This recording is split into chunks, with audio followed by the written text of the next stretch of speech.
So guys आज मैं किया सोनेट के GTX प्लस वेरिएंट में, इसका डिटेल्ड वीडियो मैंने ऑलरेडी कर रखा है। इसका साउंड टेस्ट करेंगे आज हम। तो प्ले कर लेते हैं सॉन्ग, साउंड बढ़ाएंगे।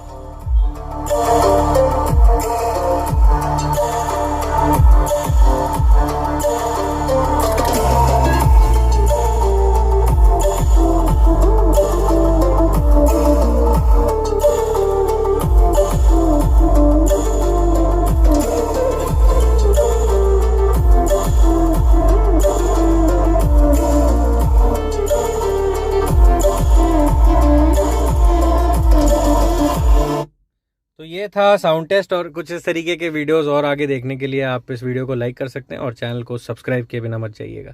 मिलते हैं आपसे किसी और अगले शॉर्ट वीडियो में।